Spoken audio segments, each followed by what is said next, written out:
Hello everyone, a very very good evening to all of you ji. नमस्कार आप सभी लोगों को, स्वागत है आप लोगों का आज के सेशन में। स्वागत है जी आप सभी लोगों का बीएसपी फार्मेसी में, और स्वागत है जी आप सभी लोगों का आज की इस लाइव क्लास में। क्या हाल चाल भाई आप सभी लोगों के? आई होप सब लोग बहुत बढ़िया होंगे, बेहतरीन होंगे और एकदम मजे में होंगे जी। और हमारी बी फार्मा 5th सेमेस्टर की जर्नी काफी दिनों से स्टार्ट हुई है, जिसको लेकर के आगे हम लोग बहुत सारी चीजों को आप लोगों के लिए प्री प्लान करके बैठे हुए हैं। पर लेकिन अभी कुछ बारिश की वजह से नेटवर्क प्रॉब्लम बहुत ज़्यादा हो रही है, और दूसरा मेट्रो का काम चलने की वजह से, तो इस वजह से आप लोगों की क्लासेस अब कभी हो पा रही है कभी नहीं हो पा रही, तो उसके लिए हम आपसे क्षमा चाहते हैं। पर लेकिन अब बारिश और देखिए गवर्नमेंट के काम वो तो हमारे अंडर में है नहीं, ठीक है। तो उसके लिए थोड़ा सा नेटवर्क प्रॉब्लम की वजह से आपकी क्लासेस कल भी नहीं हुई थी, है ना। उससे पहले हुई थी पर कल नहीं हो पाई थी, है ना। तो ऐसा हो रहा है कि 3 दिन हो रही है, एक दिन क्लास नहीं हो पा रही है। पर लेकिन हम कोशिश यही लग रहे हुए हैं कि आपकी क्लासेस कंटिन्यू बेसिस पर हों। पर लेकिन कोई बात नहीं, अब हम लोग अपना पूरा का पूरा सेशन जो है, बहुत सारी चीजें आप लोगों का कंटेंट वो सारा का सारा प्रिपेयर है, सारी चीजें हैं। हमारी बात की जाए तो सबसे पहला क्वेश्चन जो सबसे ज्यादा स्टूडेंट्स का उठ करके आ रहा है कि भैया एग्जाम कौन से महीने में होंगे, तो मैं यहाँ पर क्लियर कर देता हूँ कि आप लोगों के मैक्सिमम यूनिवर्सिटीज के जो एग्जाम स्टार्ट हो जाएंगे वो नवंबर से स्टार्ट हो जाएंगे, ठीक है। यानी कि नवंबर से एग्जाम स्टार्ट हो जाएंगे, लाइक पीटीयू यूनिवर्सिटी, इस तरीके की जो यूनिवर्सिटी है, पंजाब टेक्निकल यूनिवर्सिटी, जो इंडिया में सबसे पहले एग्जाम कंडक्ट करा देती है। और जो खास करके आरजीपीवी, एकेटीयू, आरयूएचएस, इन जो ये यूनिवर्सिटीज हैं, इनके एग्जाम जनवरी फरवरी में जाकर के होंगे। तो आप लोग कोई भी स्टूडेंट इस चीज को लेकर के परेशान, दिक्कत, समस्या में ना आए, चलेगा। अब हम लोग बात करते हैं हमारे सबसे पहले मेडिसिनल केमिस्ट्री के सिलेबस के बारे में, कि हम लोगों को मेडिसिनल केमिस्ट्री में 5th सेमेस्टर की आखिर क्या क्या पढ़ना है ना। हम लोगों को किन किन चीजों की स्टडी करनी है मेडिसिनल केमिस्ट्री में, इन सारी चीजों के बारे में आज हम लोग डिस्कस करने वाले हैं, ठीक है जी। अगर जो हम लोग बात करें तो पहले यूनिट में हम लोगों को क्या दिया बेटा जी, एंटी हिस्टामिनिक एजेंट्स के बारे में बात की हुई। अगर जो आप लोगों ने सिलेबस देखा होगा मेडिसिनल केमिस्ट्री का, तो आप लोगों को यहां पर दिखाई देगा कि हर यूनिट में एंटी लगा हुआ है। जैसे आप लोग देखोगे anti histaminic agent, anti neoplastic agent, है ना। आप नीचे आएंगे तो एंटी एंजाइनल आपके आ जाएंगे, डायलिटिक्स आ जाएंगे, एंटी हाइपरटेंसिव एजेंट हमारे आ जाएंगे, एंटी अरेथमिक ड्रग्स हमारी आ जाएंगी, एंटी हाइपरलिपिडेमिक एजेंट हमारे आ जाएंगे। आप नीचे की तरफ और आएंगे तो यहाँ पर आप लोगों को दिखाई देगा drug acting on endocrine system, sex hormone, हमारे बेसिकली एंटी डायबिटिक एजेंट्स हमारे आ जाएंगे। तो एंटी वाली मेडिसिन बहुत ज्यादा हमारे 5th सेमेस्टर में दी हुई है। यानी कि हमारी क्या है कि डायबिटीज के विपरीत करने वाली कार्य है ना। तो ये सारी की सारी जो मेडिकेशंस है हमारी, तो आप यहां पर देखोगे तो ये सबसे पहली कॉमन सी चीज तो आपको ये दिखाई देगी। अब ये पहचान होती है सेमेस्टर की।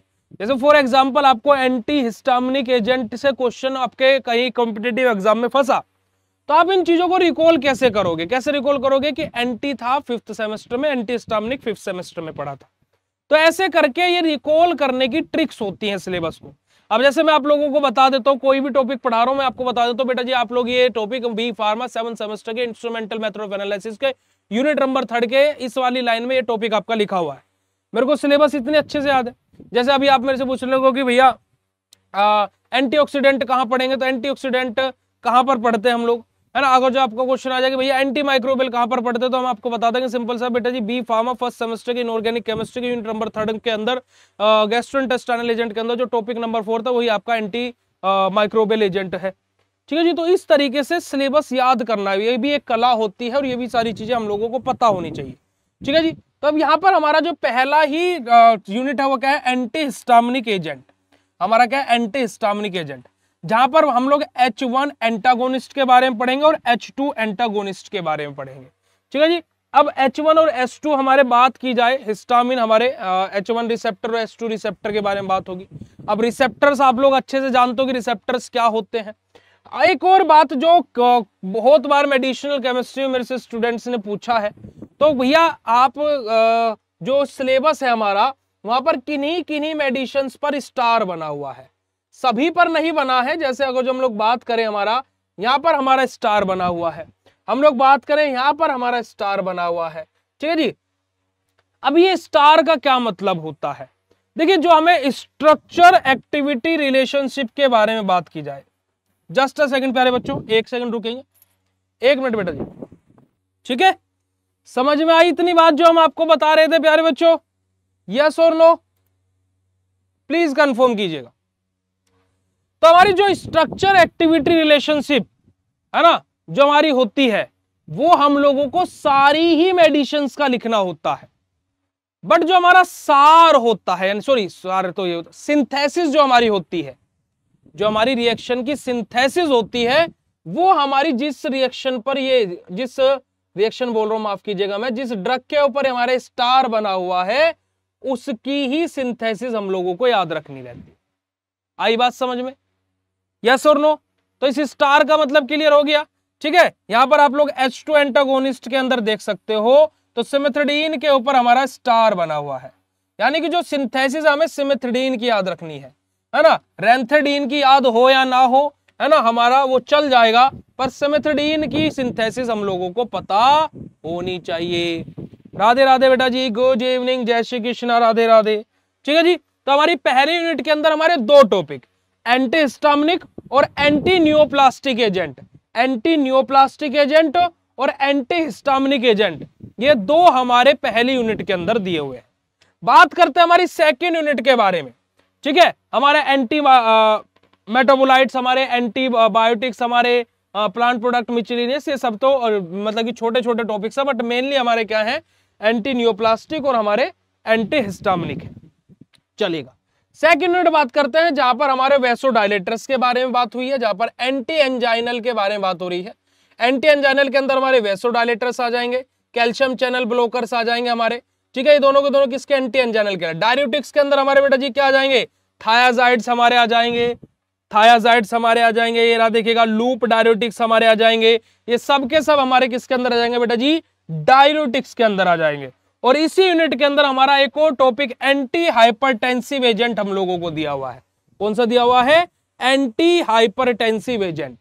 थर्ड यूनिट के बारे में बात करते हैं, तो थर्ड यूनिट में भी हमारा क्या दिया हुआ है, सबसे पहले अगर जो हम लोग बात करें, एंटी अरेथमिक ड्रग के बारे में बात हुई है, एंटी हाइपरलिपिडेमिक एजेंट के बारे में बात हुई है, कोएगुलेंट और एंटी कोएगुलेंट के बारे में बात करनी है। और बात की जाए तो drug use in congestive heart failure, यानी कि CHF में हमारी कौन कौन सी ड्रग यूज की जाती हैं, उनके बारे में हम लोगों को unit number 3 of medicinal chemistry के अंदर पढ़ना है। बात करते हैं यूनिट नंबर 4 के बारे में। यूनिट नंबर 4 के अंदर हम लोगों को drug acting on endocrine system, कि जो हमारा एंडोक्राइन सिस्टम है, जो हमारे हॉर्मोन्स हैं, पिट्यूटरी ग्लैंड है, पैराथायरॉइड ग्लैंड है, थायराइड ग्लैंड है हमारी, ये अलग अलग जो हमारे हार्मोन्स रिलीज हो रहे हैं, सेक्स हार्मोन है, अलग अलग चीजें हैं। तो हमारी कौन कौन सी ड्रग जो एंडोक्राइन सिस्टम पर जाकर के कार्य करती हैं, ठीक है, ये आप लोगों को ध्यान में रखना है।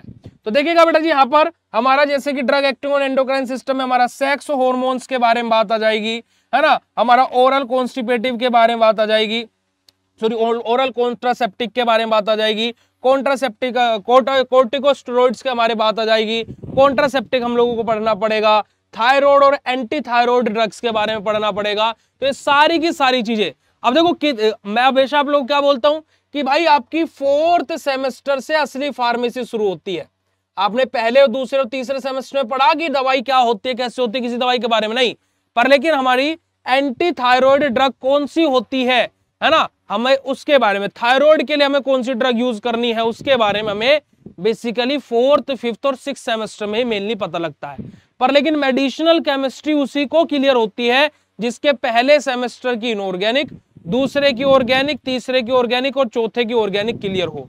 क्योंकि अगर जो आपको IUPAC नहीं पता है तो आप इनके नाम लिखने में प्रॉब्लम आएगी। अगर जो आपको बेंजीन, नेफ्थलीन, एंथ्रेसिन, फिनिथ्रीन ऐसी बड़ी बड़ी स्ट्रक्चर्स के बारे में नहीं पता तो आपको इनकी स्ट्रक्चर बनाने में दिक्कत आएगी। अगर जो आपने हेट्रोसाइक्लिक कंपाउंड्स के बारे में नहीं पढ़ा है तो आपको यहाँ पर रिंग बनाने में प्रॉब्लम क्रिएट होगी ही होगी। ठीक है जी, आगे बात करते हैं हमारा। अब देखिएगा कि यहाँ पर हम बात करेंगे कि एंडोक्राइन हमारा थायराइड, पैराथायराइड, हमारा थायराइड, एंटी थायराइड हमारी, तो ये क्या है। अगर जो आपने पहले और दूसरे सेमेस्टर में HAP नहीं पढ़ी होगी और खास करके सेकंड सेमेस्टर की HAP की 4th यूनिट एंडोक्राइन सिस्टम नहीं पढ़ा होगा, तो आपको जब हम बताएंगे कि ये ऐसे जाकर के वहां जाकर के कार्य करती है तो आपके सर के ऊपर से चला जाएगा। तो इसी वजह से बोला जाता है कि पहला, दूसरा, तीसरा semester pharmacy point of view से जरूरी नहीं है, पर ये चौथा, पांच और छठा सेमेस्टर का नींव है ये स्टार्टिंग के 3 सेमेस्टर।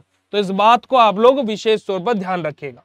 बात करते बेटा जी हमारे एंटी डायबिटिक एजेंट, हमारी 5th यूनिट में एंटी डायबिटिक एजेंट के बारे में बात होगी, हमारे लोकल एनास्थेटिक के बारे में बात होगी, बेंजोइक एसिड और डेरिवेटिव्स के बारे में बात होगी, अमाइनो बेंजोइक एसिड डेरिवेटिव के बारे में बात होगी, लिडोकेन और हमारा एनिलिडीन हमारा बात होगी, और उसी के साथ साथ हम लोग बात करें तो हमारा मिचलिनियस यहाँ पर बात होगी। तो ये सारी के सारे टर्म्स हम लोग कहां पर हमारी 5th यूनिट के अंदर पढ़ने वाले हैं। और यही आप लोगों का प्यारे बच्चों क्या है, मेडिसिनल केमिस्ट्री का कंप्लीट सिलेबस है जो आप लोगों को पढ़ाया जाएगा। अब मैं यहां पर अगर जो बात करूं आपसे, तो कल से आप लोग प्लीज, रिक्वेस्ट है हर एक बच्चे से, कल से एट लीस्ट मतलब कि कम से कम 1.5 घंटे का समय लेकर के आइएगा। मैं यहां पर हर एक बच्चे से बोलना चाहूंगा कि कल से कम 1.5 घंटे का समय आप लोगों को लेकर के आना है, क्योंकि 1.5 घंटे कम से कम आपकी डेली क्लास हुआ करेगी। ठीक है, तो अपना मेंटेलिटी उसी प्रकार से प्रिपेयर कीजिएगा कि 9:10 या 9:15 तक आपकी क्लास शुरू होगी और 10 साढ़े 10 या 10:45 बजे तक, यानी कि 10:45 तक आपकी क्लास चला करेगी। ठीक है जी, आ रही है बात समझ में? यस और no write down in chat session फटाक से जी, जल्दी से फटाक से चैट सेशन में कंफर्मेशन दे देंगे भाई, जल्दी से बेटा जी, अगर जो इतनी बात आप सभी लोगों को क्लियर हो तो चलेगा। अब हम लोग बात करते हैं हमारे मेडिसिनल केमिस्ट्री के बाद में हमारी फार्माकोलॉजी के सिलेबस के बारे में। तो यही था आप लोगों का सिलेबस डिस्कशन प्यारे बच्चों। हमने मेडिसिनल केमिस्ट्री का सिलेबस डिस्कस कर लिया है, फार्माकोलॉजी का सिलेबस डिस्कस कर लिया है, जूरिस्प्रूडेंस का सिलेबस डिस्कस कर लिया है, इंडस्ट्रियल फार्मेसी का सिलेबस डिस्कस कर लिया है, और अब हम लोग हमारे लेक्चर जो कि जूरिस्प्रूडेंस के स्टार्ट कर दिए थे, कल हम लोग हमारे इंडस्ट्रियल फार्मेसी में प्री फॉर्मुलेशन स्टडीज को स्टार्ट कर देंगे। और अब आप लोगों की पढ़ाई 1 से 1.5 घंटे आपकी क्लास चला करेगी, तो अब आप लोग उसके लिए रेडी रहिएगा। और अगर जो क्लास पैनल के थ्रू नहीं हो रही है, एक मतलब जैसे मान लीजिए कल बारिश हो गई, किसी को नहीं पता है, जैसे कल बहुत तेज बारिश यहाँ पर हुई मेरठ में अचानक से, तो अगर जो ऐसा हो जाता है बाई चांस, तो अगर जो मैं लैपटॉप के थ्रू क्लास ले रहा हूँ तो उसमें गुस्सा वुस्सा कर करके मत दिखाइएगा। ठीक है जी, वो मजबूरी है, इस वजह से ऐसा हो रहा है। ठीक है, चलेगा प्यारे बच्चों। तो आज के सेशन को यहीं पर हम लोग एंड करते हैं, मिलता है फिर आप लोगों से कल, और कल थोड़ी सी कमर टाइट करके आइएगा, क्योंकि कल आपकी क्लास कम से कम 1.5 घंटा तो चलेगी। ओके बेटा जी, चलेगा। Love you all, thank you so much, शुक्रिया, नमस्कार बेटा जी, जय हिंद। मिलते हैं आप लोगों से कल। लव यू ऑल बेटा जी, थैंक यू सो मच। मिलते हैं आप लोगों से नेक्स्ट सेशन में, तब तक के लिए बाय। लव यू ऑल बेटा जी, थैंक यू।